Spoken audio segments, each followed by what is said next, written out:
Você tem um deste? Sou louca pelo meu. Na verdade, adoro todas as minhas coisas. Já se perguntou de onde vêm todas as coisas que compramos e para onde vão quando nos desfazemos delas? Não conseguia deixar de pensar nisso, por isso quis saber mais sobre o assunto. E os livros diziam que as coisas se deslocam ao longo de um sistema. Da extração, para a produção, para a distribuição, para o consumo e para o tratamento de lixo. Isso tudo se chama a economia de materiais. Bem, estudei um pouco mais. Eu passei 10 anos viajando pelo mundo, atrás de pistas de onde vêm as nossas coisas e para onde vão. E sabe o que eu descobri? Esta não é toda a história. Falta muita coisa nessa explicação. Em primeiro lugar, neste sistema parece que está tudo bem, sem problemas. Mas, na verdade, é um sistema em crise, porque trata-se de um sistema linear. E nós vivemos num planeta finito. E não se pode gerir um sistema linear num planeta finito, indefinidamente. Em todas as suas etapas, este sistema interage com o mundo real. A vida real não acontece numa página em branco. Interage com sociedades, culturas, economias, o ambiente. E durante as etapas, a vida vai se chocando contra seus limites. Limites que aqui não vemos porque o diagrama está incompleto.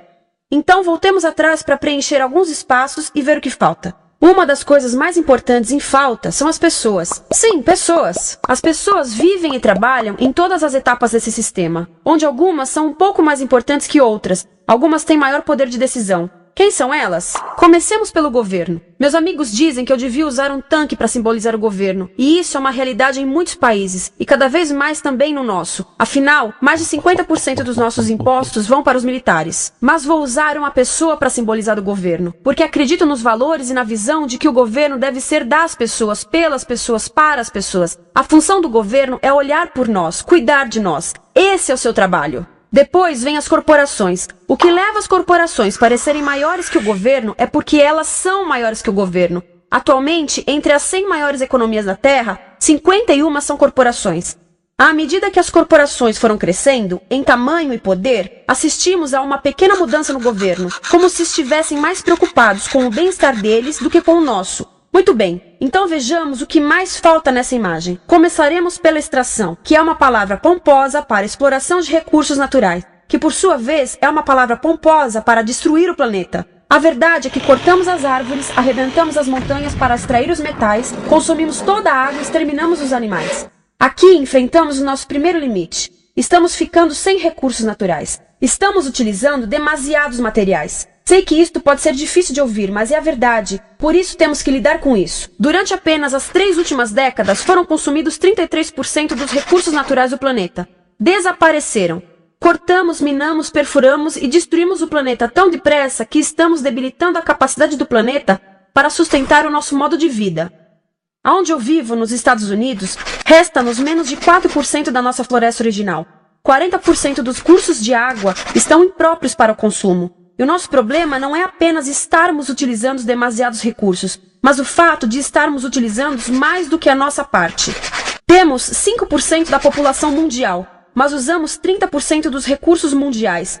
Se todos consumissem ao ritmo dos Estados Unidos, precisaríamos de 3 a 5 planetas. E sabem uma coisa? Só temos um. Então, a resposta do meu país a essa limitação é simplesmente ir tomar dos outros. Este é o terceiro mundo, que alguém dirá tratar-se apenas de uma expressão para designar o local para onde foram as nossas matérias-primas. E o que é que acontece? A mesma coisa, destruição do local. 75% das zonas de pesca do planeta estão sendo exploradas ao máximo ou além da sua capacidade. Desapareceram 80% das florestas originais do planeta. Só na Amazônia perdemos 2.000 árvores por minuto, o equivalente a um campo de futebol por minuto. Então, e as pessoas que vivem aqui? Bem, de acordo com esses sujeitos, eles não são donos desses recursos, mesmo que vivam lá há gerações. Não são donos dos meios de produção, nem compram muitas coisas. Nesse sistema, quem não possui nem compra muitas coisas não tem valor. A seguir, as matérias-primas seguem para a produção, aonde utilizamos energia para misturar químicos tóxicos com recursos naturais para produzir produtos contaminados com tóxicos. Há atualmente no comércio mais de 100.000 químicos sintéticos. Apenas um punhado foi testado para avaliar o seu impacto na saúde, e nenhum foi testado em relação aos impactos sinérgicos na saúde, ou seja, a interação com todos os outros químicos aos quais estamos expostos diariamente. Por isso, desconhecemos o impacto total deles na saúde e no ambiente. Mas sabemos uma coisa: os tóxicos entram e saem. Enquanto continuarmos a introduzi-los nos nossos sistemas de produção industrial, continuaremos a inserir esses tóxicos nos produtos que levamos para nossas casas, trabalho e escolas, e claro, para nossos corpos. Como os BFRs, ou retardantes de incêndio à base de brometo, que tornam as coisas mais resistentes ao fogo, mas são super tóxicos. São neurotóxicos, ou seja, tóxicos para o cérebro. O que é que estamos fazendo usando esses químicos? Apesar disso, os usamos em nossos computadores, eletrodomésticos, sofás, colchões e até alguns travesseiros. Sim, pegamos nossos travesseiros, os revestimos com neurotoxinas, levamos para casa e dormimos por 8 horas com eles. Não sei, mas acho que num país com tanto potencial, poderíamos ter uma maneira melhor de evitar que as cabeças peguem fogo à noite. Sabia que essas toxinas vão se acumulando ao longo da cadeia alimentar e se concentram nos nossos corpos? Sabe qual é o alimento do topo da cadeia alimentar com o nível mais elevado de químicos tóxicos? O leite materno. Isto significa que os menores membros das nossas sociedades, os nossos bebês, recebem as maiores doses de químicos tóxicos das suas vidas a partir do leite das suas mães. Não acha que é uma incrível violação? A amamentação deveria ser o mais importante ato humano de nutrição. Deveria ser algo sagrado e seguro.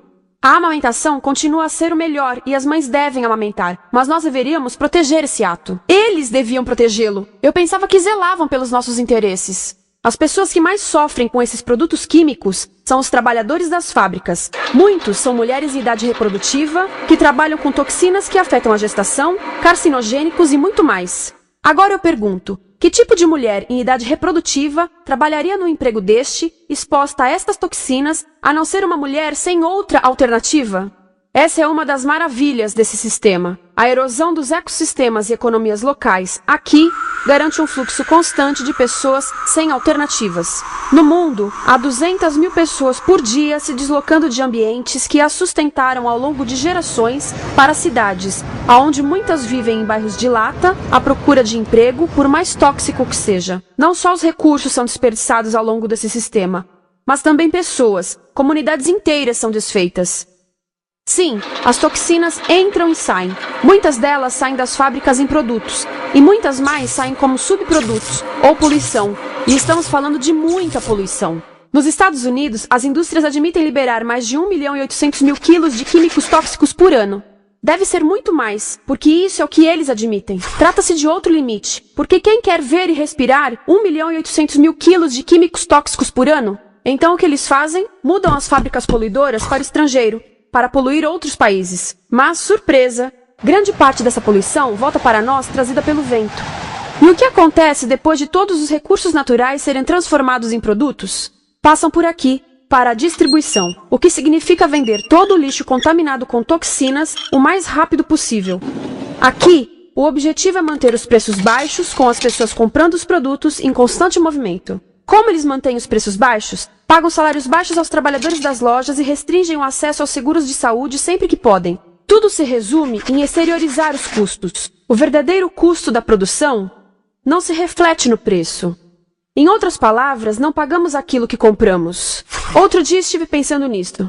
Ia a caminho do trabalho e queria ouvir as notícias. Por isso entrei numa loja para comprar um rádio. Encontrei um pequeno rádio verde engraçado que custava $4,99. Na fila do caixa pensei, como $4,99 podem refletir o custo da produção e transporte desse rádio até ele chegar nas minhas mãos? O metal deve ter sido extraído na África do Sul. O petróleo provavelmente do Iraque. O plástico produzido na China e talvez montado por uma criança de 15 anos numa fábrica do México. $4,99 não paga nem o aluguel do espaço ocupado na prateleira, nem parte do salário do empregado que me atendeu, ou as viagens de navio e caminhão que o rádio fez. Foi assim que eu percebi que eu não paguei o valor do rádio. Então, quem pagou? Estas pessoas pagaram com a perda do espaço dos seus recursos naturais. Estas pagaram com a perda do ar puro, com o aumento de doenças como asma e câncer. As crianças do Congo pagaram com o seu futuro, pois 30% delas abandonam a escola para trabalhar nas minas de coltan, um metal que usamos em aparelhos eletrônicos baratos e descartáveis. Estas pessoas pagaram por não ter direito ao seguro de saúde. Ao longo desse sistema, pessoas contribuíram para que eu comprasse o rádio por $4,99. Mas essas contribuições não são registradas por nenhum contabilista. É isto que eu quero dizer com exteriorizar o verdadeiro custo de produção.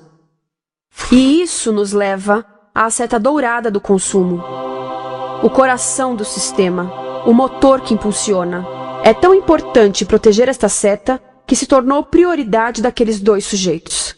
É por isso que após o 11 de setembro, quando nosso país estava em choque, o presidente Bush poderia ter sugerido fazer luto, rezar, ter esperança, mas não, ele disse para fazermos compras. Compras! Nos tornamos uma nação de consumidores. Nossa principal identidade passou a ser de consumidores. Não mães, professores, agricultores, mas consumidores. Nosso valor é medido e demonstrado pelo quanto contribuímos para esta seta. Quanto consumimos.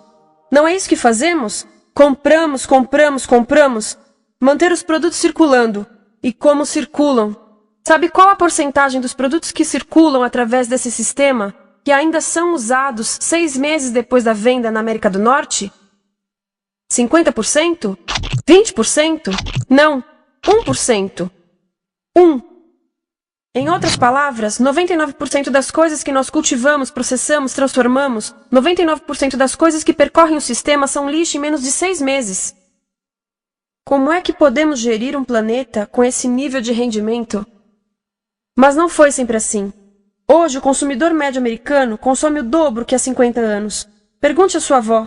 No tempo dela, a boa gestão, a engenhosidade e a poupança eram valorizados. Então, como é que isso aconteceu? Bem, não aconteceu simplesmente. Foi planejado. Pouco depois da Segunda Guerra Mundial, estes sujeitos estudavam a forma de impulsionar a economia. O analista de vendas Victor Lebow articulou a solução que se tornaria a norma de todo o sistema. Ele disse: a nossa enorme economia produtiva exige que façamos do consumo a nossa forma de vida, que tornemos a compra e uso de bens em rituais, que procuremos a nossa satisfação espiritual, a satisfação do nosso ego no consumo. Precisamos que as coisas sejam consumidas, destruídas, substituídas e descartadas a um ritmo cada vez maior. O conselheiro econômico do presidente Eisenhower disse: o principal objetivo da economia americana é produzir mais bens de consumo. Mais bens de consumo? O nosso principal objetivo? Não é providenciar cuidados médicos, ou educação, ou transportes seguros, ou sustentabilidade, ou justiça? Bens de consumo?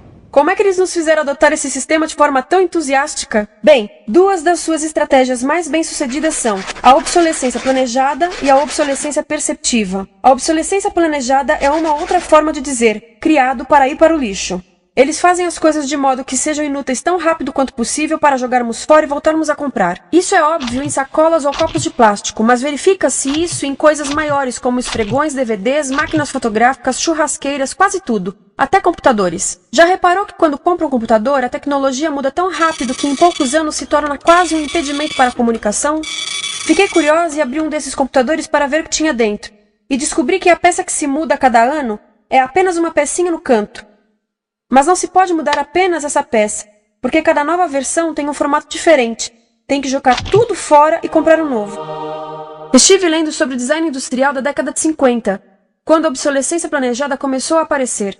Esses designers eram muito claros sobre o assunto. Chegavam a debater quão rápido conseguiam que um aparelho avariasse, mas de modo que o consumidor mantivesse fé suficiente para ir comprar outro. Foi tão intencional, mas as coisas não avariam suficientemente rápido para manter essa seta funcionando. Por isso existe também a obsolescência perceptiva. A obsolescência perceptiva nos convence a jogar fora coisas que ainda são perfeitamente úteis. Como fazem isso? Mudam a aparência das coisas. Por isso, se comprou suas coisas há alguns anos, todos percebem que você não tem contribuído para essa seta. E como o nosso valor depende da nossa contribuição para essa seta, isso pode ser embaraçoso. Por exemplo, se eu tiver o mesmo monitor de computador gordo e branco na minha mesa por 5 anos e a minha colega tiver comprado um computador novo, ela vai ter um monitor plano brilhante que combina com o computador, com o celular e até com as canetas. Ela parece estar operando uma nave espacial e eu pareço que tenho uma máquina de lavar na mesa. A moda é outro bom exemplo. Já se perguntou por que os saltos dos sapatos das mulheres passam de largos para finos num ano e no próximo de finos para largos? Não é por haver um debate sobre qual deles é mais saudável. É porque usar saltos largos num ano de saltos finos mostra que você não contribuiu recentemente para a seta. Por isso não vale tanto quanto a pessoa com saltos finos ao seu lado, ou em um anúncio. É para comprarmos sapatos novos. A publicidade e a mídia em geral têm um papel importante nisto. Cada um de nós nos Estados Unidos é bombardeado com mais de 3.000 anúncios por dia. Vemos mais publicidade num ano do que as pessoas há 50 anos viam em toda a vida. Qual é o objetivo de um anúncio, se não nos fazer infelizes com o que temos? Por isso, nos dizem 3.000 vezes por dia que o nosso cabelo está errado, nossa pele, nossa roupa, nossos móveis, nossos carros, nós estamos errados. Mas tudo se resolve se formos às compras. A mídia também ajuda a esconder tudo isto e isto. Por isso, a única parte da economia que vemos são as compras. A extração, produção e envio para o lixo acontecem fora do nosso campo de visão. Por isso, nos Estados Unidos, temos mais coisas do que tivemos antes, mas pesquisas mostram nossa felicidade declinando. Nossa felicidade teve seu pico na década de 50, a mesma época em que a febre consumista explodiu. Coincidência interessante. Acho que sei o porquê. Temos mais coisas, porém menos tempo para o que realmente nos faz felizes. Amigos, família, tempo livre. Estamos trabalhando mais do que nunca. Analistas dizem que não temos tão pouco tempo livre desde a sociedade feudal. E sabem quais são as duas atividades que mais fazemos no pouco tempo livre que temos? Ver televisão e fazer compras. Nós, americanos, passamos 3 a 4 vezes mais tempo comprando do que os europeus. Assim, nessa situação ridícula, vamos trabalhar talvez em 2 empregos, e quando chegamos em casa exaustos e sentamos no sofá novo para ver televisão, os anúncios dizem que não prestamos, então vamos às compras para nos sentirmos melhor. Depois trabalhamos mais para pagar o que compramos, e chegamos em casa mais cansados, vemos mais televisão que nos diz para fazermos compras outra vez. E estamos nesse ciclo de trabalhar, ver, comprar, e podíamos simplesmente parar. Então, no final, o que acontece a todas essas coisas que compramos? Nesse ritmo de consumo, não cabe tudo em casa, apesar do tamanho médio das casas ter duplicado nesse país desde os anos 70. Vai tudo pro lixo, e isso nos leva ao tratamento do lixo. Essa é a parte da economia de materiais que conhecemos melhor, porque nós temos de levar o lixo até a esquina. Cada americano produz 2 quilos de lixo por dia, o dobro do que fazíamos há 30 anos. Todo esse lixo ou é despejado num aterro, que é um grande buraco no chão, ou ainda pior, primeiro é incinerado e depois despejado no aterro. As duas formas poluem o ar, o solo, a água, sem esquecer que alteram o clima. A incineração é realmente ruim. Lembra daqueles tóxicos da fase da produção? Bem, queimar o lixo libera esses tóxicos no ar. Pior ainda, produz supertóxicos novos, como a dioxina. A dioxina é a substância mais tóxica feita pelo homem, e os incineradores são a principal fonte de dioxina. Isso significa que podemos parar a principal fonte da mais tóxica substância conhecida e feita pelo homem, simplesmente parando de queimar o lixo. E podemos parar hoje. Algumas empresas não querem criar aterros e incineradores aqui. Por isso, também exportam os resíduos. Então, e a reciclagem? A reciclagem ajuda? Sim, a reciclagem ajuda. Ela reduz o lixo nessa extremidade e depois reduz a pressão para minerar e colher mais nessa extremidade. Sim, todos devemos reciclar, mas reciclar não é o suficiente. Reciclar nunca será suficiente por 2 razões. Primeiro, o lixo que vem das nossas casas é apenas a ponta do iceberg. Para cada saco de lixo que deixamos na esquina, 70 sacos de lixo são criados anteriormente, só para fazer o lixo desse saco que deixamos na esquina. Assim, mesmo que pudéssemos reciclar 100% do lixo das nossas casas, não se chegaria ao coração do problema. Além disso, grande parte do lixo não pode ser reciclado, ou porque contém demasiados tóxicos, ou porque é criado de início para não ser reciclável. Como aquelas caixas de suco, que têm as camadas de metal, papel e plástico, todas coladas. Não dá para separar essas camadas para reciclá-las. Como se vê, é um sistema em crise. Por todo o percurso, estamos batendo em limites, do clima em mudança ao decréscimo da felicidade. Simplesmente não está funcionando. Mas a parte boa de um problema tão generalizado é haver tantos pontos de intervenção.